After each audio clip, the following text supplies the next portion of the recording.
বিশ্বকাপের সর্বোচ্চ স্কোরের রেকর্ড মেসির। অস্ট্রিয়াকে 2-0 গোলে হারিয়ে নকআউটে আর্জেন্টিনা। সমর্থকদের উচ্ছ্বাস, জোড়া গোলে ফ্রান্সকে জয় উপহার এমবাপের। চীন সফরে প্রধানমন্ত্রী তারেক রহমান যোগ দেবেন ওয়ার্ল্ড ইকোনমিক ফোরামের সম্মেলনে। বৈঠক করবেন চীনের শীর্ষ নেতাদের সঙ্গেও। 2 চুক্তিসহ হতে পারে 13টি সমঝোতা। 4 মাস পর হরমুজ প্রণালী অতিক্রম করল বাংলার জয়যাত্রা। আরব আমিরাতের ফুজাইরা বন্দরে পথে নাবিকরা। ইরান যুদ্ধের কারণে আটকা পড়া শিপিং কর্পোরেশনের জাহাজটি। ম্যাজিস্ট্রেসি ক্ষমতা দিয়ে ঢাকা, গোপালগঞ্জ সহ 6 জেলায় সেনা মোতায়েন। কার্যক্রম নিষিদ্ধ আওয়ামী লীগের প্রতিষ্ঠাবার্ষিকী ঘিরে সতর্কতা, নাশকতা ঠেকাতে পদক্ষেপ। এবং দামি উপহার দিয়ে প্রেসক্রিপশনে লিখতে বলেন ওষুধের নাম। চেম্বারের সামনে প্রতিনিধির নজরদারি, গিফট পেলেও ওষুধ লেখার কথা অস্বীকার চিকিৎসকের। বন্ধে আইনি না থাকায় অসহায় প্রশাসন। সবাই সংবাদের সঙ্গে আছি আমি মেসবাহুল আরিফ। ম্যাজিশিয়ান মেসি, খুদে জাদুকরের পায়ের নৌপুণ্যে বিশ্বকাপে টানা দ্বিতীয় ম্যাচে জয় আর্জেন্টিনার। অস্ট্রিয়াকে 2-0 গোলে হারিয়ে নকআউট পর্ব নিশ্চিত করল বর্তমান বিশ্ব চ্যাম্পিয়নরা। শুরুতে পাওয়া পেনাল্টি মিস করলেও জোড়া গোল করে পুষিয়ে দিয়েছেন আর্জেন্টাইন এই সুপারস্টার। যুক্তরাষ্ট্রের ডালাস থেকে এসএম ইকবালের রিপোর্ট। অমরত্বের মহাকাব্যে যেন কোনো বিতর্ক না থাকে, আর তাই হয়তো ফুটবল ঈশ্বর চেয়েছিলেন মেসির বিশ্বকাপের 17 নম্বর গোলটা পেনাল্টি থেকে না আসুক। নিন্দুকেরা যে সবসময় ওত পেতে থাকে লিটল ম্যাজিশিয়ানের প্রতিটা অর্জনে কলঙ্কের কালিমা লেপনের জন্য। তাদের মুখে ছাই দিয়ে ম্যাচের 38 মিনিটে স্বর্গ সোপানে আরোহণ সর্বকালের সেরা ফুটবলারের। এই মুহূর্তটুকু বাদ দিলে ম্যাচের শুরু থেকে আর্জেন্টিনাকে বেশ ভালোই ভুগতে হয়েছে অস্ট্রিয়ার কৌশলের কাছে। প্রথম হাইড্রেশন ব্রেক পর্যন্ত স্ক্যালোনির শিষ্যরা ছিলেন একেবারে এলোমেলো। 8 মিনিটে মেসির পেনাল্টি মিস যেন সেই হতাশা বাড়িয়ে দিয়েছিল আরো বহুগুণ। লিও কোনো কিছু করলেই যেখানে রেকর্ডের পাতা ছাড়খার, সেখানে এই মিস তাকে বসিয়ে দেয় বিশ্বকাপে সবচেয়ে বেশি পেনাল্টি মিস করা খেলোয়াড়ের তালিকায়। পানির ছোট্ট একটা বিরতি যেন বদলে দেয় সব। AT&Tর শীতাতপ নিয়ন্ত্রিত বদ্ধ স্টেডিয়াম মেসি মার্তিনেজদের তৃষ্ণা কাতর করেছিল কিনা কে জানে, কিন্তু গলা ভেজানোর পর আর্জেন্টিনার ধূসর পারফরমেন্সে প্রাণের সঞ্চার হয়েছে ঠিক। 32 মিনিটে গোলের খুব কাছে চলে গিয়েছিলেন লিও। সে যাত্রায় অস্ট্রিয়া ডিফেন্ডার বাধা না হয়ে দাঁড়ালে মহাকাব্যের প্রথম লাইনটা লেখা হতো তখনই। বিরতির পর খেলতে নেমেও ছন্দ ধরে রাখে আর্জেন্টিনা। মিডফিল্ডের দখল নিয়ে চাপে রাখে প্রতিপক্ষকে। যদিও 55 মিনিটে বিপজ্জনক এরিয়ায় ফ্রিকিক পায় অস্ট্রিয়া, কিন্তু এমির দক্ষতায় সমতায় ফেরা হয়নি তাদের। এর কিছুক্ষণ পর মেসির আরও একটি প্রচেষ্টা অল্পের জন্য হয় লক্ষ্যভ্রষ্ট। 73 মিনিটে নিকো গঞ্জালেসের অসাধারণ একটি হেড চলে যায় সাইড পোস্টের বাইরে দিয়ে। 86 মিনিটে আরও একটি সুযোগ নষ্ট করে আর্জেন্টিনা, কিন্তু ভুল করেননি মেসি। ম্যাচের যোগ করার সময়ে দুর্দান্ত এক গোলে আলবি সেলেস্তের জয় নিশ্চিত করেন লিটল ম্যাজিশিয়ান। আরও একবার, কিন্তু এটা নিশ্চিত তা শেষবার নয়। কোথায় থামবেন লিওনেল মেসি, এই প্রশ্নের জবাব নেই কারো কাছে।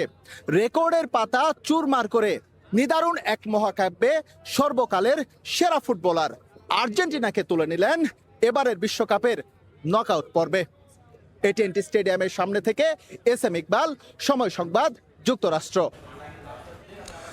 জার্মান কিংবদন্তি মিরোস্লাভ ক্লোসার রেকর্ড ভেঙে বিশ্বকাপের সর্বোচ্চ গোল স্কোরার এখন লিওনেল মেসি। অস্ট্রিয়ার বিপক্ষে জোড়া গোল করে বিশ্বকাপে রেকর্ড 18 গোলের মালিক আর্জেন্টিনা এই মহাতারকা। সেই সঙ্গে জার্মান কিংবদন্তির আরও একটি রেকর্ডে ভাগ বসিয়েছেন নাম্বার 10 ক্লোসার সঙ্গে যৌথভাবে বিশ্বকাপের সর্বোচ্চ ম্যাচ জয়ী ফুটবলারও মেসি। যুক্তরাষ্ট্র থেকে সাজিদ মোস্তাহিদের রিপোর্ট। মেসি মেসি মেসি, পুরো ডালাস স্টেডিয়ামে এই একটাই নাম কেবল উচ্চারিত হচ্ছে। অস্ট্রিয়ার বিপক্ষে ম্যাচের শুরুতেই লিওনেল মেসি পেয়েছিলেন একটা পেনাল্টি থেকে গোলের সুযোগ, কিন্তু ভাগ্য বিধাতা তার সহায় ছিল না। গেল ম্যাচে করেছিলেন হ্যাটট্রিক, এবার শুরুতেই পান পেনাল্টি, কিন্তু রেকর্ড তৃতীয়বারের মতো পেনাল্টি মিস করেন মেসি বিশ্বকাপে, যেটা সর্বোচ্চ পেনাল্টি মিসের রেকর্ড। হয়তো এই অনাকাঙ্ক্ষিত রেকর্ডে নাম লেখানোর কারণে মেসির মধ্যে কাজ করে আলাদা জেদ, বাড়তি জেদ। তিনি গোল করার জন্য মুখিয়েছিলেন। অবশেষে আসে সে মাহেন্দ্রক্ষণ। মেসি গোল করলেন, বিশ্বকাপ ইতিহাসের সর্বোচ্চ গোলদাতা হয়ে গেলেন আর্জেন্টাইন তারকা। মেসির গোলটা মাঠে বসে দেখার সুযোগ হয়েছিল আমার। সাংবাদিকদের জন্য বসার যে নির্ধারিত স্থানটি রয়েছে মিডিয়া ট্রিবিউন, সেখানে বসেই মেসির অসাধারণ সেই গোলটি দেখার সুযোগ হয়েছিল এবং সেই গোলের পর স্টেডিয়ামের আবহ ঠিক এমন পর্যায়ে চলে যায় তা ভাষায় প্রকাশ করার মতো না। মেসি কিন্তু এর সঙ্গে আরও একটি রেকর্ড করেছেন। আমরা জানি গত ম্যাচে গোল করার পর মেসি টানা 5 ম্যাচে বিশ্বকাপে গোলের রেকর্ড করেন এবং আজকের ম্যাচে গোল করার পর মেসির এখন সেই টানা ম্যাচে গোলের রেকর্ডটা কিন্তু 6 ম্যাচে নিয়ে গেছেন। সেই সঙ্গে তিনি ছুঁয়েছেন 2 কিংবদন্তিকে, ফ্রান্সের জাস্ট ফন্টেন এবং ব্রাজিলের জর্জিনিও। এই দুজন কিন্তু বিশ্বকাপে টানা 6 ম্যাচে গোল করেছেন। একই সঙ্গে আমরা বলতে পারি মেসি যদি পরের ম্যাচ, যেটা হবে এই ডালাস স্টেডিয়ামে জর্ডানের বিপক্ষে, সেই ম্যাচে যদি লিওনেল মেসি গোল করেন তবে নিশ্চিতভাবেই তিনি টানা 7 ম্যাচে গোলের রেকর্ড করবেন, যা তার ধরাছোঁয়ার কাছেও কেউ নেই। একই সঙ্গে বলতে চাই লিওনেল মেসি প্রতি ম্যাচে কিন্তু নতুন নতুন রেকর্ড করছেন। রেকর্ডের বরপুত্র আমরা বলতে পারি লিওনেল মেসিকে। গত বিশ্বকাপটা তিনি রাঙিয়েছিলেন, এবারের বিশ্বকাপেও যেভাবে তিনি খেলছেন এবং যেভাবে ইঙ্গিত দিচ্ছেন এই বিশ্বকাপেও লিওনেল মেসি এবং আর্জেন্টিনা দলের জন্য খুব ভালো একটা আসর হতে যাচ্ছে তা বলাই যায়। ডালাস থেকে সাজিদ মুস্তাহিদ, সময় সংবাদ, যুক্তরাষ্ট্র। আর্জেন্টিনার গোটা দল একজন মেসির জন্য খেলেন, এটাই দলের শক্তি। তবে প্রয়োজনের মুহূর্তে বাকিরাও জ্বলে উঠতে পারেন, এমনটাই বিশ্বাস সমর্থকদের। অস্ট্রিয়ার বিপক্ষে মেসির জোড়া গোল দেখতে পেরে উচ্ছ্বসিত সমর্থকরা। বাংলাদেশ সাংবাদিক হওয়ায় সময় সংবাদের রিপোর্টার সাজিদ মুস্তাহিদকে নিয়ে উল্লাস প্রকাশ করেন আর্জেন্টিনারা।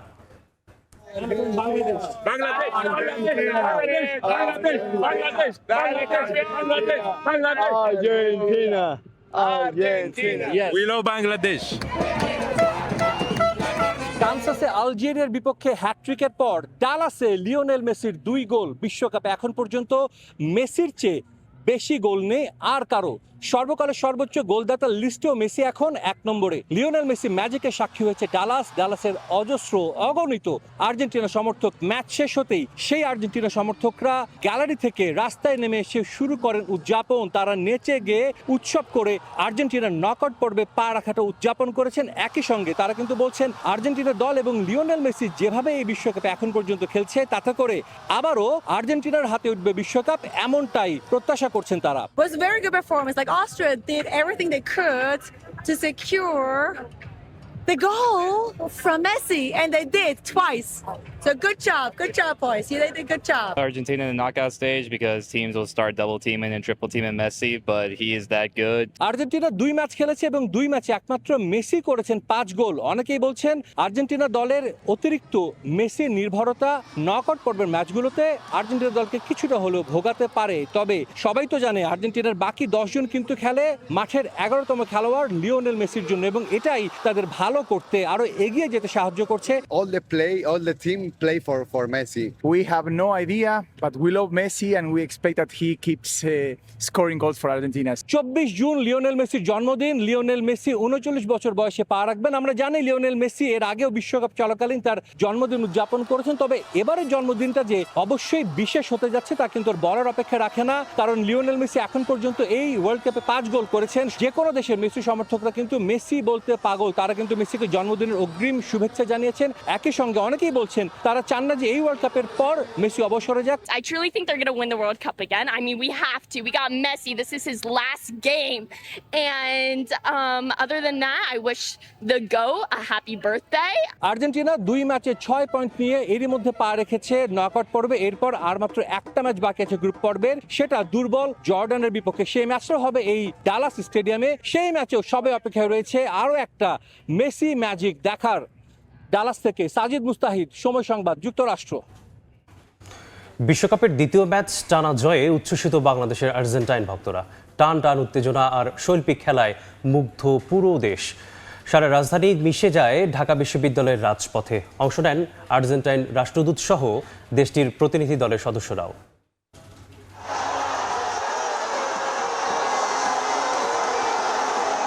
পুরো ঢাকা বিশ্ববিদ্যালয়ের জন্য একখণ্ড বুয়েন্স এয়ারেস, যার প্রাণ রোজারিও কিংবা লানোস হচ্ছে টিএসসি, মহসিন হলের মাঠ কিংবা ভিসি চত্বর। বড় পর্দায় উন্মুক্ত ময়দানে আকাশী নীলদের ঢল। শিক্ষার্থীদের পাশাপাশি রাজধানীর বিভিন্ন জায়গা থেকে জড়ো হয়েছেন অনেক আর্জেন্টাইন সমর্থক। মহসিন হলের মাঠে বসে উন্মাদনায় অংশ নেন ঢাকায় নিযুক্ত আর্জেন্টিনার রাষ্ট্রদূত মার্শাল কার্লোস সেসাও। তার সঙ্গে উপস্থিত ছিলেন দূতাবাসের কর্মকর্তা সহ আর্জেন্টিনা থেকে আসা মেসির বন্ধু ও সোশ্যাল মিডিয়া ইনফ্লুয়েন্সাররাও। We want here to say thank you to you, and that's why many Argentinians have come all the way from Argentina. Argentina! Argentina! Argentina! উত্তেজনায় ঠাসা আক্রমণ পাল্টা আক্রমণে আর্জেন্টিনার টানা জয় ও মেসির রেকর্ডের রাতে উচ্ছ্বসিত সমর্থকরা। ইনশাআল্লাহ ভালো দেখতেছি, এবার কাপ আমরাই নিব ইনশাআল্লাহ। আর্জেন্টিনার দল সর্বসেরা এবং আমাদের মেসি সর্বকালের সেরা প্লেয়ার। মনে করছি জয় হবে Messi. Love you Messi. Football সংস্কৃতির রীতি মেনে আর্জেন্টাইনরা খোঁচা দিতে ভোলেননি ব্রাজিলপন্থীদেরও। সাপোর্ট করি যে নিরাশ করেন আমাদেরকে। খেলা শপথ করেছিলাম 2 রেখাত নমত করেছি, নমত করে যেন আমরা 2 গোলে জিতব। One man army Messi. এবারে ওয়ার্ল্ড কাপ আমাদের কাছে থাকবে এবং ইনশাআল্লাহ। মানে খুবই ভালো লেগেছে আজকে খেলা, খুবই মানে হতাশ হয়ে গেছি যে শেষ, এখন মনে হয় আরেক গোলও হবে না, মানে খুব নার্ভাস হয়েছিল যে 2টা গোল হয়ে গেলে মানে প্রাউড ফিল হয়ে যাবে, কিন্তু শেষ মোমেন্টে 2 গোলে মানে আলহামদুলিল্লাহ ভালো লাগতেছে। চ্যাম্পিয়নের মতোই খেলছে, বাগবাগের মতোই খেলেছে।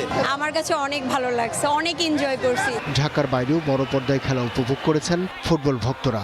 সাভারে ড্যাফোডিল বিশ্ববিদ্যালয়ে খেলা দেখেন আর্জেন্টাইন প্রতিনিধিরা।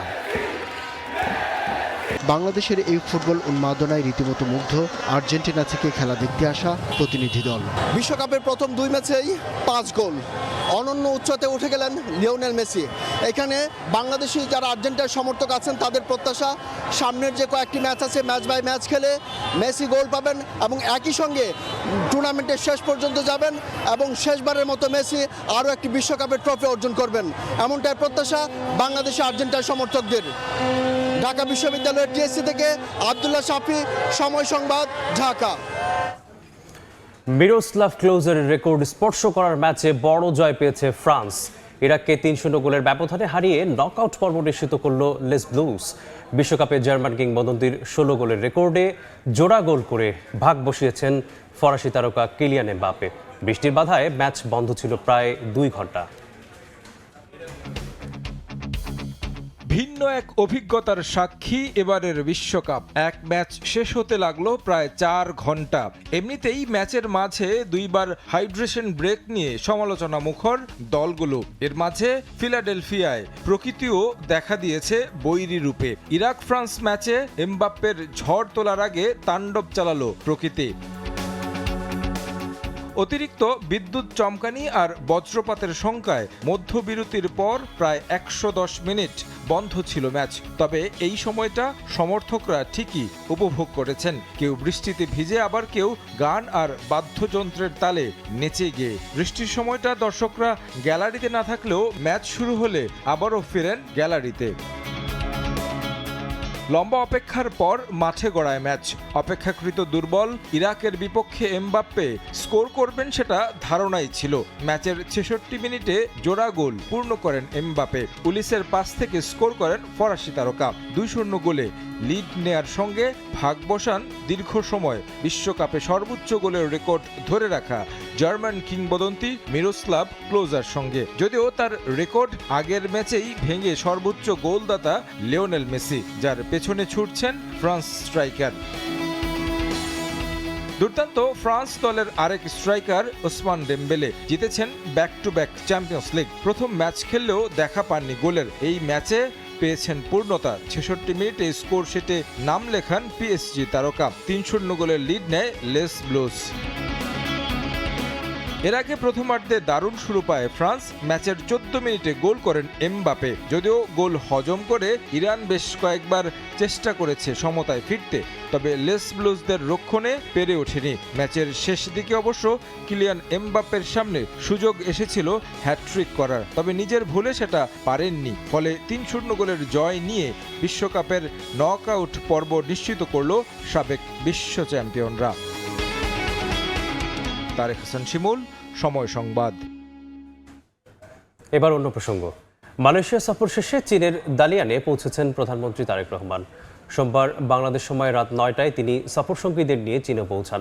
সোমবার স্থানীয় সময় রাত 11টায় কিছু আগে সরকার প্রধান তারেক রহমানকে বহনকারী বিমান বাংলাদেশ এয়ারলাইন্সের ফ্লাইটটি দালিয়ান আন্তর্জাতিক বিমানবন্দরে অবতরণ করে। এ সময় প্রধানমন্ত্রীকে অভ্যর্থনা জানান লিয়াওনিং প্রদেশের ভাইস গভর্নর বাই ইয়ং সহ চীনের উচ্চপদস্থ কর্মকর্তারা। 4 দিনের এই সফরে ওয়ার্ল্ড ইকোনমিক ফোরামের সম্মেলনে যোগ দেওয়ার পাশাপাশি তিনি চীনের শীর্ষ নেতাদের সঙ্গেও বৈঠক করবেন। এ সময় এই বৈঠকে বাণিজ্য, বিনিয়োগ, অবকাঠামো উন্নয়ন ও পারস্পরিক স্বার্থ সংশ্লিষ্ট বিভিন্ন বিষয় নিয়ে আলোচনার কথা রয়েছে।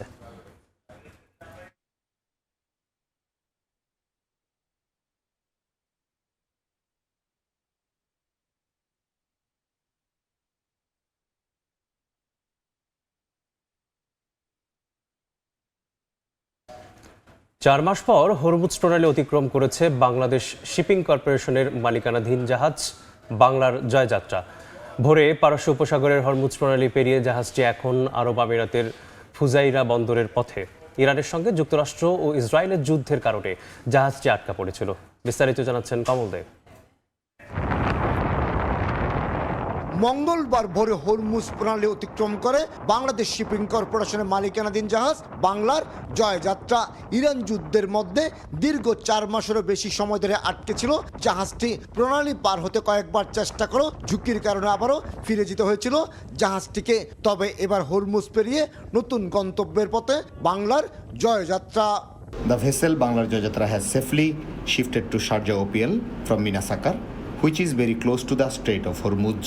Alhamdulillah, the vessel has sufficient provision, water and fuel for the next 2 months. We are grateful to the Shipping Ministry for such a logistic support. We extend our sincere thanks to the Honorable Prime Minister of People's Republic of Bangladesh. 31 নাবিক নিয়ে গত 28 ফেব্রুয়ারি থেকে পারস্য উপসাগরের Hormuz প্রণালীর কাছে আটকে ছিল বাংলার জয়যাত্রা। নাবিকদের পবিত্র ঈদুল ফিতর এবং ঈদুল আজহা পালন করতে হয়েছে এই জাহাজে। হরমুজ প্রণালী পার হয়ে জাহাজটি এখন আরব আমিরাতের ফুজাইরা বন্দরের পথে। সেখান থেকে প্রয়োজনীয় জ্বালানি সহ অন্যান্য সামগ্রী নেওয়া হবে।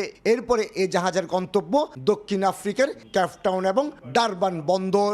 আমাদের প্রথমে হয়তো ফুজারিতে পাঠাতে হবে ফার্দার বাংকারিং এবং অন্যান্য প্রভিশনের পর, তারপর হয়তো এটা ডেস্টিনেশন। এখন পর্যন্ত সাউথ আফ্রিকা আছে, যদি চার্টার যে ডেস্টিনেশন ফাইনাল করবে সেখানে আমার জাহাজ চলে যাবে। যুদ্ধের শুরুতে যেমন জাহাজটির কাছাকাছি ক্ষেপণাস্ত্র এসে পড়েছিল, তেমনি ঝুঁকিপূর্ণ অবস্থানের কারণে আক্রান্ত হওয়ার শঙ্কাও ছিল। দীর্ঘদিন এই পরিস্থিতির মধ্যে সময় কাটাতে হয়েছে জাহাজের নাবিকদের। ফ্রান্স থাকাকালীন সময় কোনো নীরব সময় ছিল না। ওনারা মিসাইল দেখেছেন ওনাদের মাথার উপর দিয়ে যেতে, ওনাদের পাশে এক জাহাজের লেগেছে, ওই জাহাজ থেকে মিসাইল পরবর্তী টুকরাংশগুলো আরেক জাহাজে পড়েছে। পার্শ্ববর্তী ওনারা দেখেছেন যে ওনাদের অয়েল টার্মিনালে হিট হয়েছে। সেটা একটা আতঙ্কিত বিষয়, কারণ ওরা এই যতটুকু সময় ছিলেন সারাক্ষণ ওরা টেনশনই ছিলেন যে কখন ওনাদের উপরে এসে পড়ে। ঝুঁকির মধ্যে থাকলো মাসে অন্তত 6 কোটি টাকা করে 4 মাসে 24 কোটি টাকা বাড়তি আয় করেছে জাহাজের মালিক প্রতিষ্ঠান বাংলাদেশ শিপিং কর্পোরেশন। বিশেষ করে যুদ্ধ পরিস্থিতির মাঝেও সিঙ্গাপুর ভিত্তিক চার্টার প্রতিষ্ঠানের নির্দেশনা অনুযায়ী জাহাজটি সৌদি আরবের রাস আল খাইর বন্দর থেকে 37,000 মেট্রিক টন সার বোঝাই করেছিল। আমরা প্রতিদিন $16,000 বা প্রায় 20 লাখ টাকা পার ডে আমাদের সাথে চুক্তি আছে, আয় করছি। সো মাছে আসছে প্রায় 6 কোটি টাকা। এই 4 মাসে যদি আমি রাফলি বলি প্রায় 24 কোটি টাকার মতো আমাদের আয় হয়েছে। জাহাজটির 31 জন নাবিকের মধ্যে সবাই বাংলাদেশি। যুদ্ধকালীন সময়েও জাহাজে যথেষ্ট পরিমাণে খাদ্য সামগ্রী এবং পানীয় জলের ব্যবস্থার পাশাপাশি নাবিকেরা যাতে সহজে পরিবারের সঙ্গে যোগাযোগ করতে পারে সেজন্য উচ্চ গতিসম্পন্ন ইন্টারনেট সংযোগ দেওয়া হয়েছিল। কমল দে, সময় সংবাদ, চট্টগ্রাম। কার্যক্রম নিষিদ্ধ আওয়ামী লীগের প্রতিষ্ঠাবার্ষিকী ঘিরে নাশকতা ঠেকাতে জোরদার করা হয়েছে নিরাপত্তা ব্যবস্থা। ম্যাজিস্ট্রেসি ক্ষমতা দিয়ে ঢাকা, গোপালগঞ্জ সহ 6 জেলায় সেনা মোতায়েন করা হয়েছে। রাজধানীতে সতর্ক অবস্থানে আইন শৃঙ্খলা বাহিনী। সকাল থেকে রাজধানীর গুলিস্তানে কার্যক্রম নিষিদ্ধ দলটির পরিত্যক্ত কার্যালয়ের সামনে অতিরিক্ত পুলিশ সদস্যের দায়িত্ব পালন করতে দেখা গেছে। এ সময় কার্যালয়ের সামনে যান চলাচল সীমিত করার পাশাপাশি সন্দেহভাজনদের জিজ্ঞাসাবাদ করা হয়। পুলিশ বলছে, কার্যক্রম নিষিদ্ধ আওয়ামী লীগের প্রতিষ্ঠাবার্ষিকীতে তারা যেন কোনো রকম কর্মসূচি করতে না পারে সেজন্য আইন শৃঙ্খলা বাহিনী কঠোর অবস্থানে রয়েছে। যে কোনো ধরনের বিশৃঙ্খলা, নাশকতা বা অনাকাঙ্ক্ষিত পরিস্থিতি মোকাবিলায় সতর্ক অবস্থানে রয়েছে পুলিশ।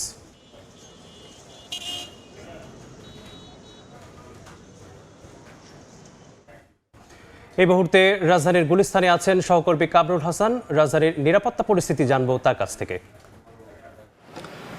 কার্যক্রম নিষিদ্ধ সন্ত্রাসী সংগঠন আওয়ামী লীগের ৭৭তম প্রতিষ্ঠাবার্ষিকী ঘিরে দেশ জুড়ে কঠোর অবস্থানে রয়েছে আইন শৃঙ্খলা রক্ষাকারী বাহিনী। আমরা সকাল থেকে রাজধানীর বিভিন্ন পয়েন্টে ঘুরেছি, আমরা যেমনটি দেখতে পেয়েছি কড়া নজরদারিতে রেখেছে পুলিশ, র্যাব, বিজিবি সহ অন্যান্য যেই আইন শৃঙ্খলা রক্ষাকারী বাহিনী। আমরা এই মুহূর্তে সংযুক্ত হয়েছি বাংলাদেশ আওয়ামী লীগের যেই কার্যালয় অর্থাৎ গুলিস্তানে যে কার্যালয়টি ছিল আগে দলীয় কার্যালয়, সেটি আপনারা জানেন যে এখন বর্তমানে পরিত্যক্ত। আমরা ঠিক সেই কার্যালয়ের পাশেই রয়েছে এবং এখানে আমরা যেমনটা দেখতে পেয়েছি সকাল থেকেই কিন্তু বিপুল পরিমাণ পুলিশ সদস্যরা এখানে দায়িত্ব পালন করেছেন এবং পাশাপাশি পুলিশের পাশাপাশি যেটি আমরা দেখতে পেয়েছি ছাত্রদল, যুবদল সহ বিএনপির অন্যান্য যে ভ্রাতৃপ্রতিম যে সংগঠনগুলো রয়েছে সেই সংগঠনগুলোর নেতাকর্মীরাও কিন্তু এই আওয়ামী লীগের যে পরিত্যক্ত যে কার্যালয়টি রয়েছে সেই কার্যালয়কে ঘিরে কিন্তু তারা অবস্থান নিয়েছেন এবং তারা যেটি বলেছেন, তাদের সঙ্গে আমরা কথা বলেছি, তারা বলছে কোনো ধরনের অপ্রীতিকর পরিস্থিতি এড়াতে তারা কিন্তু সচেষ্ট রয়েছেন এবং যদি দলীয় পরিচয়ে কেউ এখানে তারা আসে তাহলে তাদেরকে তারা প্রতিহত করবে। এবং পাশাপাশি পুলিশের সঙ্গে আমরা কথা বলেছি, পুলিশ যেটি বলেছেন যে আপনারা নিশ্চয়ই জানেন যে ইতিমধ্যেই কিন্তু ঢাকা মেট্রোপলিটন পুলিশ এই দিনটিকে ঘিরে যাতে কোনো ধরনের নাশকতা ঘটাতে না পারে সেজন্য 18,000 পুলিশ সদস্য মোতায়েন করা হয়েছে এবং এটির ধারাবাহিকতাও কিন্তু আমরা দেখতে পেয়েছি।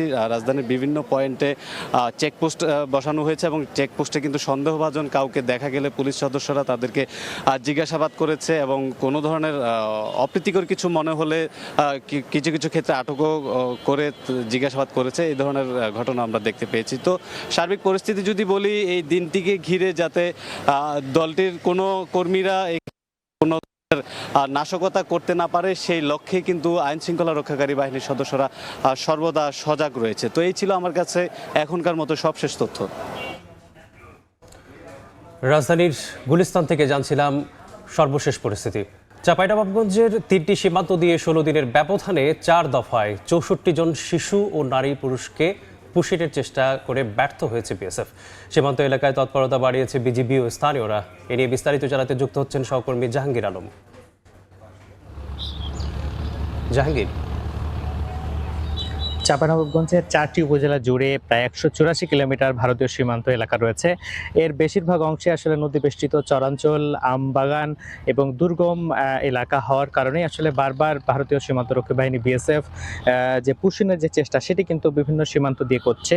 এখন পর্যন্ত গত 16 দিনের ব্যবধানেই কিন্তু 4 বার পুষিনের চেষ্টা করেছে এবং সেখানে 64 জন নারী, পুরুষ এবং শিশুকে তারা জোরপূর্বক ঠেলে পাঠানোর চেষ্টা করেছে। যদিও স্থানীয়দের সহযোগিতায় আসলে বিজিবি ব্যাপক তৎপরতা এবং বাধার মুখে আসলে তারা এক প্রকার বাধ্য হয়েই বিএসএফ পরবর্তী তাদেরকে ফিরিয়ে নেয়। তবে এই যে পুষিনের চেষ্টা এটি ব্যর্থ হলেও আসলে বিজিবি এবং সীমান্তের যে বাসিন্দারা রয়েছেন তারা ব্যাপক তৎপরতা বাড়িয়েছেন, সতর্ক অবস্থান নিয়েছেন।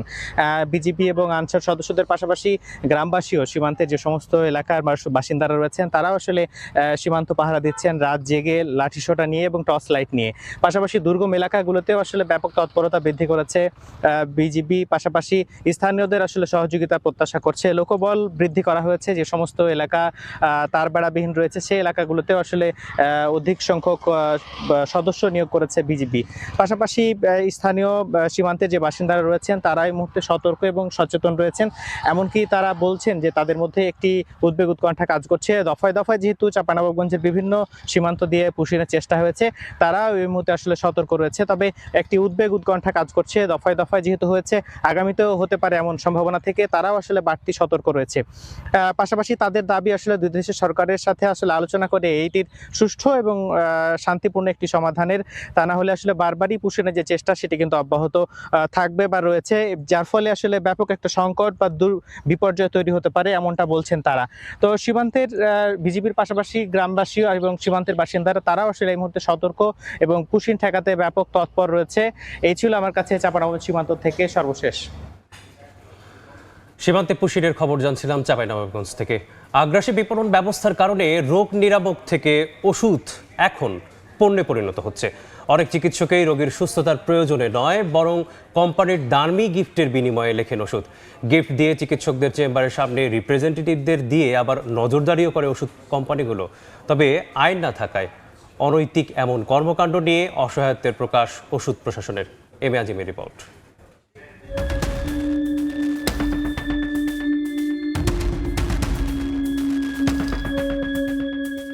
অপসনিন ফার্মার রিপ্রেজেন্টেটিভ ইব্রাহিম চলাফেরা ও কার্যক্রম দেখে মনে হবে তিনি সোহরাওয়ার্দী মেডিকেলের কোনো ঊর্ধ্বতন কর্মকর্তা। চিকিৎসক না হয়েও 5 থেকে 6টি বাড়তি ওষুধ লিখে প্রেসক্রিপশন ধরিয়ে দেন রোগীকে। বলেন কোম্পানির চাপে বাধ্য হন এসব করতে। আমার কোম্পানি আমাকে প্রেসক্রিপশন দেখার জন্য একটা প্রেসার দেয়। শুধু আমার কোম্পানির, আপনি দেখেন সব কোম্পানিকে। শুধু প্রেসক্রিপশনে ওষুধ লিখে দেওয়া নয়, রোগী বের হলেই ছিনিয়ে নেওয়া হয় প্রেসক্রিপশন, মিলিয়ে নেওয়া হয় কোম্পানির ওষুধ লিখছেন কিনা চিকিৎসক। তবে সময় টিভির উপস্থিতি টের পেয়ে সটকে পড়তে শুরু করেন সবাই।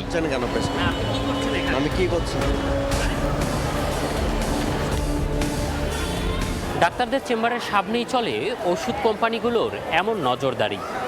রোগ যাই হোক, তাদের কোম্পানির ওষুধ লিখছেন কিনা তা দেখতেই তোলা হয় প্রেসক্রিপশনের ছবি। কিন্তু প্রশ্ন হচ্ছে, ডাক্তাররাই বা কেন বাধ্য হন এসব ওষুধ লিখতে? জানতে কৌশল অবলম্বন করি আমরা। আলাপচারিতার ফাঁকে বেরিয়ে আসে ভয়াবহ তথ্য। নির্ধারিত কোম্পানির ওষুধ লেখার জন্য দামি ফোন, গাড়ি, ফ্ল্যাট বা অর্থ নেয় ডাক্তাররা। যে গাড়ি দিয়ে দিছে বা গাড়ি যে দিতে পারছে সে লাকি, তারা চিন্তা করতে হলো না। ডক্টরটা একটা তৈরি হয়ে গেছে, সে যতদিন আছে একটা ডাক্তার যখন একটা প্রোডাক্ট দেখা যাচ্ছে যে লেখে 1 সপ্তাহ বা 2 সপ্তাহ লেখে, তখন তার মাথায় এটা সেট আপ হয়ে যায়। এবার গিফট নামক অবৈধ লেনদেনের বিষয়ে কথা বলতে চিকিৎসকের মুখোমুখি সময় সংবাদ। তাদের দাবি, গিফট লেনদেন হয়, তবে তার বিনিময়ে ওষুধ লেখেন না তারা। যেটাই উপহার দেয়, গিফট দেয়, আসলে আমরা সবসময় দেখি রোগীর স্বার্থ, ঠিক আছে? এটা যদি ওরা অবজার্ভ করে না কি, সেটা তো আসলে তাদের ব্যাপার। আসলে চেষ্টা করা হলেও কেন এমন আগ্রাসী বিপণন ব্যবস্থা, তার উত্তর জানা যায়নি ওষুধ শিল্প সমিতির কাছে। তবে সময় সংবাদ কথা বলে অপসনিন ফার্মার সাথে। কোম্পানির রিপ্রেজেন্টেটিভদের মাধ্যমে চিকিৎসকদের উপর নজরদারি বা প্রেসক্রিপশনে ওষুধ লেখানোর কথা অস্বীকার করছে কোম্পানিটি। তাদের ভাষায় অতি উৎসাহিত হয়ে এমনটা করেন অনেকে। 2টা ছবি তুললাম ডক্টরের কাছে, আবার সেকেন্ড ভিজিটে যে আমি একটু তাকে বললাম, স্যার আমি তো 2টা প্রেসক্রিপশন তুলছি, আমি তো আমার কোনো প্রোডাক্ট দেখলাম না, স্যার আমার প্রোডাক্টটা একটু লিখে দেন। সেটা হয়তো তার মতো করে চিন্তা করে নিতে পারি, বাট আমরা এটা কখনোই তাকে সাপোর্ট করছি না, এবং এই ছবি আমাদের কোনো কাছে কোনো দামই নেই। অবশ্য নিয়ন্ত্রণকারী প্রতিষ্ঠান ওষুধ প্রশাসন অধিদপ্তর বলছে অসহায়ত্বের কথা। আইনি জটিলতার কারণে এমন অনৈতিক কর্মকাণ্ড বন্ধ করতে পারছেন না তারা। আনএথিক্যাল প্র্যাকটিসের মাধ্যমে মেডিকেল রিপ্রেজেন্টেটিভরা অনেক সময় ডাক্তারদের বাধ্য করছে অতিরিক্ত ঔষধ লিখতে, অথবা ওনারা যে প্রক্রিয়ায় মার্কেটিংটা করছে এইখানে হয়তো ইয়েস, এটা কিছুটা দৃষ্টিকটু আচরণ অনেক জায়গায় অনেকের কাছে শুনেছি, কিন্তু সরাসরি এই মার্কেটিং সিস্টেমটা নিয়ন্ত্রণ আমাদের আইন সাপোর্ট করছে না। শুধু উৎপাদন, বিক্রয়, বাজারজাতকরণে প্রণয়ন হয়েছে ওষুধ ও কসমেটিক্স আইন 2023, তবে সেখানে নেই বিপণনের জন্য কোনো সঠিক নিয়ম নীতি। এম এ আজিম, সময় সংবাদ, ঢাকা। সৌরবিদ্যুৎ উৎপাদনের নতুন দিগন্ত হতে পারে তিস্তা মহাপরিকল্পনা। বিশেষজ্ঞরা বলছেন, এই প্রকল্পের মধ্য দিয়ে যে পরিমাণ ভূমি উদ্ধার হবে তাতে করে 1000 মেগাওয়াটেরও বেশি সৌরবিদ্যুৎ উৎপাদন সম্ভব। এর ফলে একদিকে যেমন কমবে আমদানি নির্ভরতা, আবার অন্যদিকে সরকারের নবায়নযোগ্য জ্বালানি, বিশেষ করে সৌরবিদ্যুৎ উৎপাদন বাড়াতে যে উদ্যোগ, সেটিও সফল হবে। তিস্তা নিয়ে নাজমুল ইসলামের সাথে 2 পর্বের প্রতিবেদনের শেষটি আজ। ছবি তুলেছেন শাকিল মাহমুদ।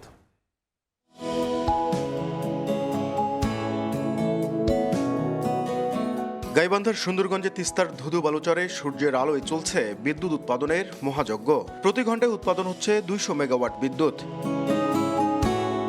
তবে বড় প্রশ্ন, প্রয়োজনীয় জমি কোথায় পাওয়া যাবে? এর সম্ভাব্য উত্তর হিসেবে সামনে আসছে বহুল আলোচিত তিস্তা মহাপরিকল্পনা। প্রস্তাবিত সমীক্ষা অনুযায়ী নদী ব্যবস্থাপনা ও ভূমি উন্নয়নের মাধ্যমে প্রায় 170 বর্গ কিলোমিটার জমি পুনরুদ্ধার হবে। এর মধ্যে প্রায় 73 বর্গ কিলোমিটার জমি শিল্পায়ন ও সৌরবিদ্যুৎ প্রকল্পের জন্য ব্যবহারের পরিকল্পনার কথা উল্লেখ করা হয়েছে। যদি আমরা করতে পারি তাহলে আমরা বিকল্প জ্বালানি যেমন আমরা আত্মনির্ভরশীল হতে পাবো, এবং এই জীবাশ্ম জ্বালানির জন্য কারো কাছে, দাতা দেশের কাছে, তার চোখ রাঙ্গারির কাছে আমরা পরাস্ত হব না, এবং আমরা ধীরে ধীরে এই নবায়িত জ্বালানির একটা বড় কেন্দ্র হিসাবে তিস্তা মহাপরিকল্পনার যে ক্ষেত্র, এই ক্ষেত্র প্রসারিত হবে। বিশেষজ্ঞরা বলছেন বাংলাদেশে নবায়নযোগ্য জ্বালানি সম্প্রসারণের সবচেয়ে বড় বাধাগুলোর একটি জমির সংকট। তিস্তা মহাপরিকল্পনার মাধ্যমে উদ্ধার হওয়া জমি পরিকল্পিতভাবে ব্যবহার করা গেলে উত্তরাঞ্চলে গড়ে উঠতে পারে বৃহৎ সৌরবিদ্যুৎ পার্ক। 2 ধরনের সোলার প্যানেল যদি আমরা এখানে ইনস্টল করি তাহলে এখান থেকে দেখা যাবে আমরা more than 500 megawatt electricity generate করতে পারবো, এবং সেটা আমাদের যে ন্যাশনাল গ্রিড বা আমাদের যে তেল গ্যাস ভিত্তিক যে বিদ্যুৎ উৎপাদন সেটার উপরে চাপ কম হবে, এবং আমাদের বাংলাদেশে যে গ্যাস রয়েছে সেটারও সম্ভাবনা যদি ফার্দার আবিষ্কার না হয় তাহলে হয়তো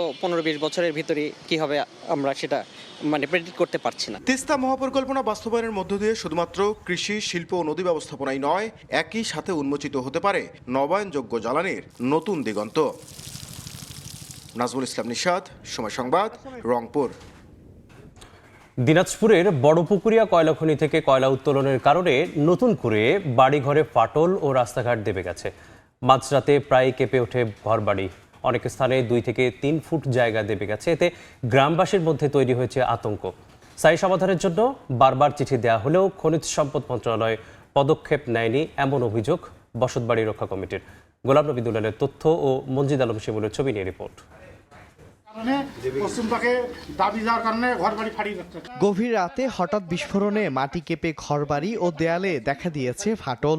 এ অবস্থায় জীবনের ভয়ে পরিবার নিয়ে অপেক্ষা করতে হয় রাস্তায়। দিনাজপুরের বড়পুকুরিয়া কয়লা খনি থেকে কয়লা উত্তোলনের কারণে হামিদপুরের পাতিগ্রাম ও পাঁচঘরিয়া গ্রামের বসত ভিটায় ফাটল। যে কোনো মুহূর্তে বাড়িঘর সহ বিভিন্ন স্থাপনা ধসে ঘটতে পারে বড় ধরনের দুর্ঘটনা।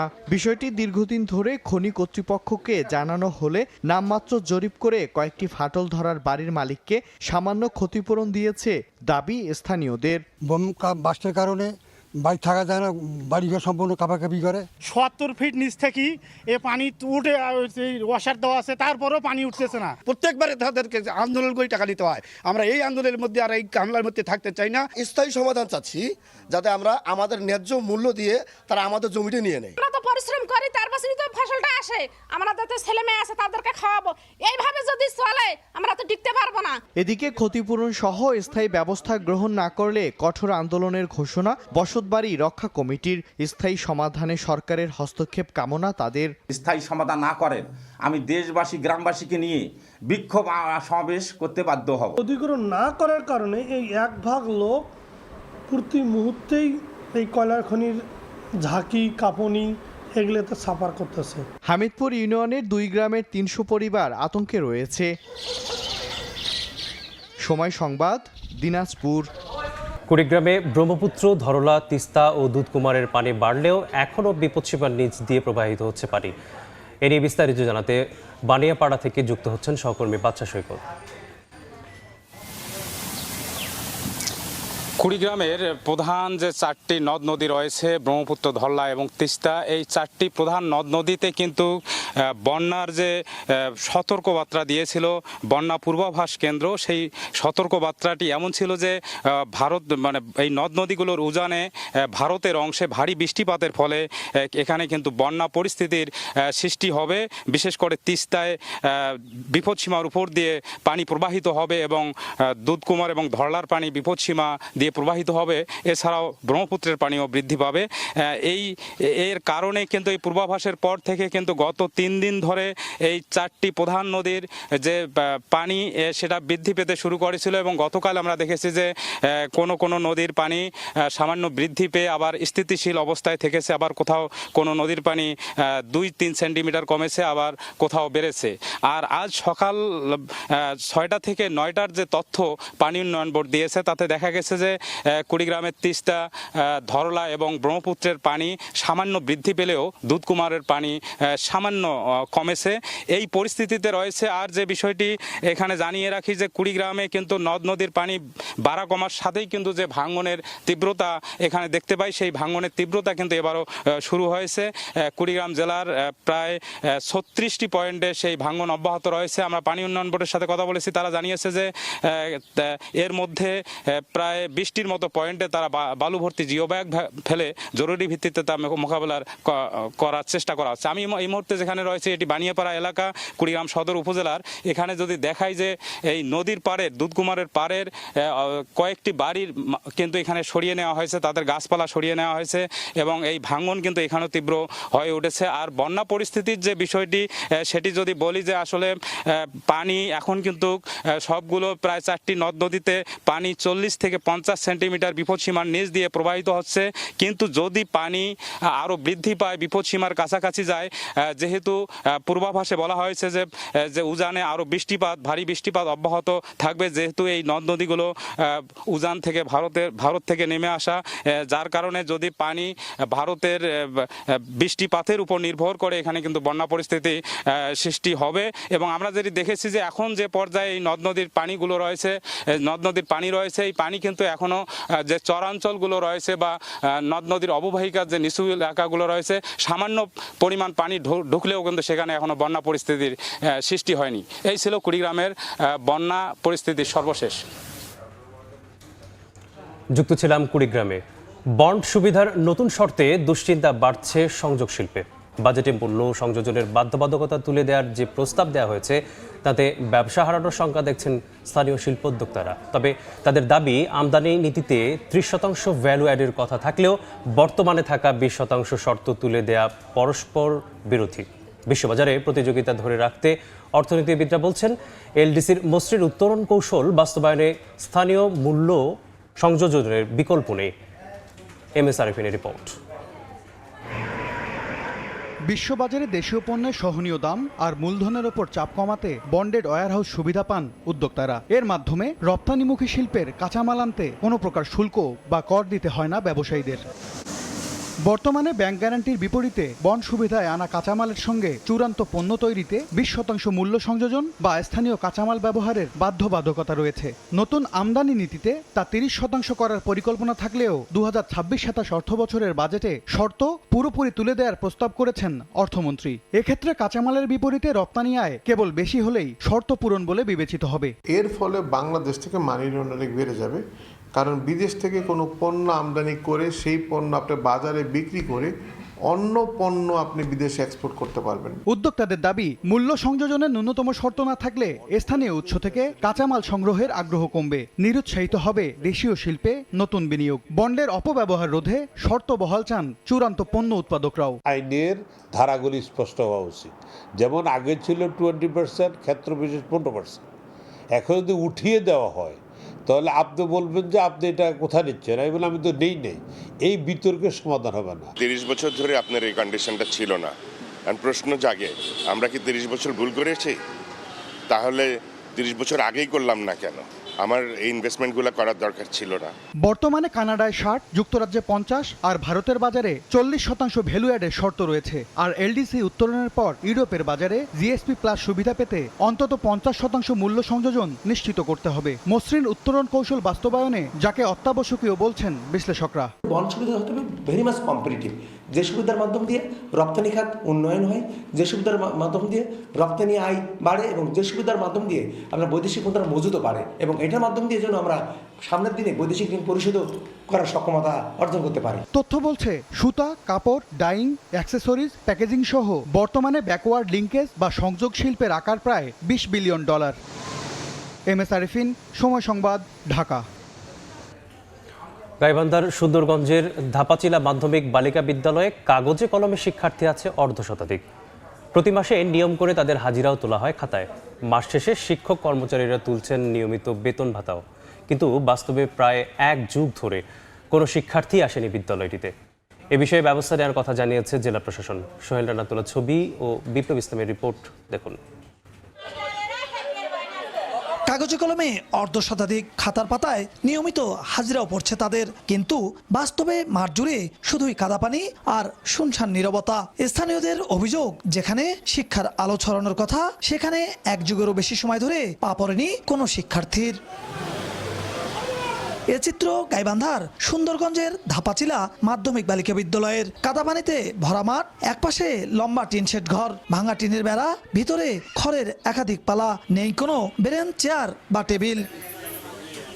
এলাকাবাসীর দাবি, মাথার উপর জাতীয় পতাকা উঠলেও এ বিদ্যাপীঠে শিক্ষার কোনো বালাই নেই। শিক্ষকরা বিদ্যালয়ে এসে হাজিরা খাতা স্বাক্ষর করে দুপুরের আগেই আবার চলে যান। এখন ছাত্রীও নাই, পড়াশোনাও নেই। মাস্টাররা আসে, তারা বসে থাকে, চলে যায়, তালা মারা থাকে সব সময়। এটা একদিন, 2 দিন, 2, 4, 5 বছর রাতে দেখতে আছে। অভিযোগের বিষয়ে জানতে গেলে পাওয়া যায়নি প্রধান শিক্ষককে। তবে সহকারী প্রধান শিক্ষক সহ অন্য শিক্ষকরা শিক্ষার্থীদের অনুপস্থিতির বিষয়ে দেন নানা অজুহাত। পানি ওঠার কারণে বাচ্চাগুলো আজকে আসেনি, বুঝছেন। কালকে ওই বাথরুমটাতে যাওয়ার মতো পরিবেশ ছিল না। এখানকার আয়া উনি অসুস্থতার কারণে বাচ্চাগুলোকে নিয়ে আসে, অসুস্থ কারণে আসতে পারেন বলিয়া ওই বাচ্চাগুলো আজকে তো আসে। কিছুদিন আগে জেলা শিক্ষা অফিসার স্যার আমাদের আসছিলেন, উনি আমাদের কিছু অ্যাডভাইস দিয়ে গেলেন। জেলা মাধ্যমিক শিক্ষা কর্মকর্তা বলেন, সরজমিনে গিয়ে মেলেনি শিক্ষার্থীদের দেখা, আর এ বিষয়ে ব্যবস্থা নেওয়ার কথা জানিয়েছে জেলা প্রশাসন। আমি যতটুকু দেখছি তাতে এটা চলতে দেওয়া যায় না, এটা আমিও চলতে দিব না, কারণ এটার বিরুদ্ধে যা করণীয় দরকার বিভাগীয় ব্যবস্থা সেটা আমি নেওয়ার চেষ্টা করি। আমরা এই বিষয়টি সম্পর্কে অবগত হয়েছি, আমরা যথাযথভাবে পর্যবেক্ষণ করে যাচাই করে বিধি মোতাবেক ব্যবস্থা নেব। গাইবান্ধার সুন্দরগঞ্জে 1995 সালে ধাপাচিলা মাধ্যমিক বালিকা বিদ্যালয়টি স্থাপিত হয়। এই বিদ্যালয়টিতে শিক্ষক কর্মচারী রয়েছেন 17 জন। বিপ্লব ইসলাম, সময় সংবাদ, গাইবান্ধা। দেশের বাইরের খবর। সুইজারল্যান্ডে আলোচনায় ইরানি সম্পদ ছাড়ের বিষয়ে অগ্রগতি থাকলেও মার্কিন প্রেসিডেন্ট ডোনাল্ড ট্রাম্প জানিয়েছেন, শুধু যুক্তরাষ্ট্র থেকে খাদ্য কিনলেই ইরানের জব্দকৃত অর্থ ছাড় দেওয়া হবে। চুক্তি না মানলে প্রয়োজনীয় পদক্ষেপেরও হুঁশিয়ারি দিয়েছেন তিনি। এদিকে ইরানের কেন্দ্রীয় ব্যাংক বলছে, চুক্তিতে কোথাও যুক্তরাষ্ট্র থেকে খাদ্য বা কৃষি পণ্য কেনার বিষয়ে কোনো বাধ্যবাধকতা নেই। একই সঙ্গে সমঝোতা হলেও ওয়াশিংটনের উপর পুরোপুরি আস্থা রাখছে না দাবি করে নিজেদের প্রতিরক্ষা সক্ষমতা বাড়ানোর অব্যাহত রাখার ঘোষণা দিয়েছে তেহরান। তবে হরমুজ প্রণালীতে জাহাজ চলাচল নিরাপদ রাখতে যুক্তরাষ্ট্র ও ইরানের মধ্যে একটি যোগাযোগ ব্যবস্থা চালুর বিষয়ে সম্মতির বিষয়টি নিশ্চিত করেছে দুপক্ষ।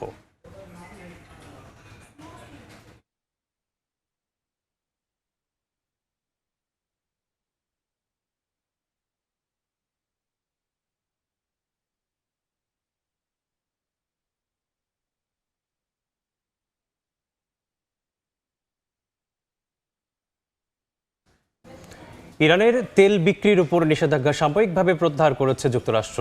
সোমবার মার্কিন অর্থ দপ্তর জানায়, আগামী 21 আগস্ট পর্যন্ত ইরানের অপরিশোধিত তেল, পেট্রোলিয়াম ও পেট্রোকেমিক্যাল পণ্যের উৎপাদন, সরবরাহ এবং বিক্রির অনুমোদন দেওয়া হয়েছে। অর্থমন্ত্রী স্কট বেসেন্টের দাবি, সুইজারল্যান্ডের বৈঠকে হরমুজ প্রণালীতে অবাধ ও নিরাপদ নৌ চলাচল নিশ্চিত এবং আন্তর্জাতিক পরমাণু শক্তি সংস্থার পরিদর্শকদের দেশটিতে প্রবেশের অনুমতি দিতে সম্মত হয়েছে ইরান। এই প্রেক্ষাপটেই 2 মাসের জন্য দেশটির তেল রপ্তানির উপর থেকে নিষেধাজ্ঞা প্রত্যাহারের সিদ্ধান্ত নেওয়া হয়েছে। ট্রাম্প প্রশাসনের এমন সিদ্ধান্তে বিশ্ব জ্বালানি বাজারে ইতিবাচক প্রভাব পড়তে পারে বলে ধারণা করছে বিশ্লেষকরা। এর আগে 2 দেশের শান্তি চুক্তির পরপরই বিশ্ববাজারে জ্বালানির দাম কমে।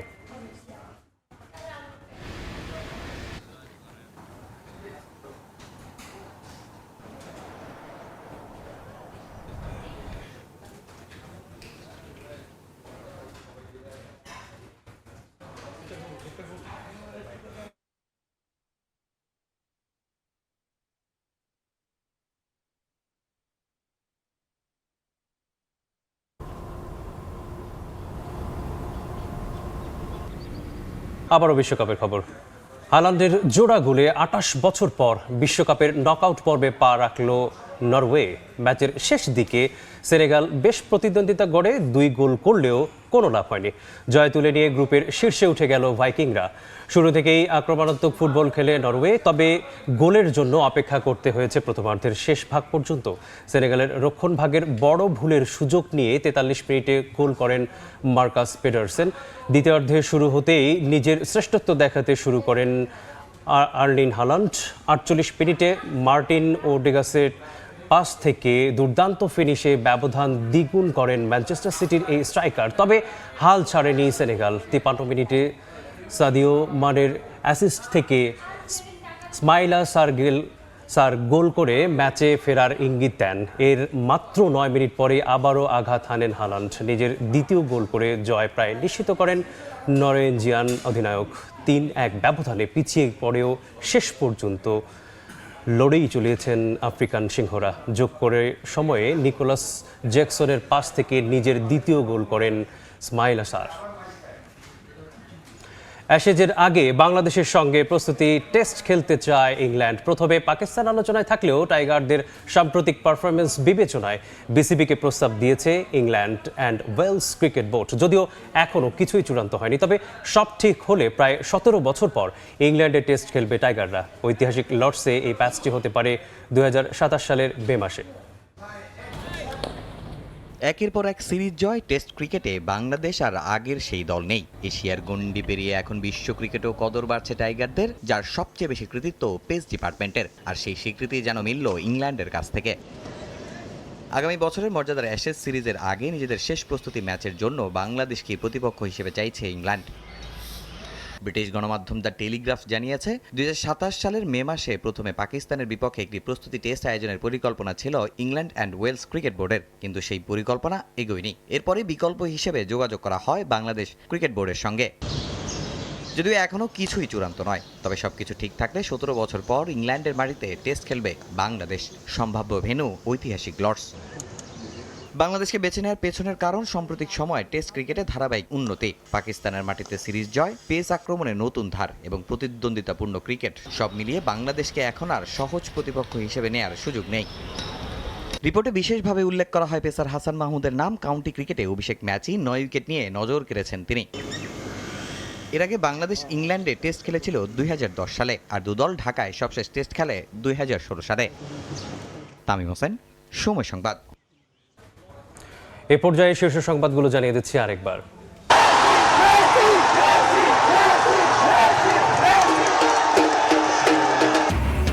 বিশ্বকাপের সর্বোচ্চ স্কোরের রেকর্ড মেসির। অস্ট্রিয়াকে 2-0 গোলে হারিয়ে নকআউটে আর্জেন্টিনা। সমর্থকদের উচ্ছ্বাস, জোড়া গোলে ফ্রান্সকে জয় উপহার এমবাপের। চীন সফরে প্রধানমন্ত্রী তারেক রহমান যোগ দেবেন ওয়ার্ল্ড ইকোনমিক ফোরামের সম্মেলনে। বৈঠক করবেন চীনের শীর্ষ নেতাদের সঙ্গেও। 2 চুক্তিসহ হতে পারে 13টি সমঝোতা। এবং ম্যাজিস্ট্রেসি ক্ষমতা দিয়ে ঢাকা, গোপালগঞ্জ সহ 6 জেলায় সেনা মোতায়েন। কার্যক্রম নিষিদ্ধ আওয়ামী লীগের প্রতিষ্ঠাবার্ষিকী ঘিরে সতর্কতা, নাশকতা ঠেকাতে পদক্ষেপ।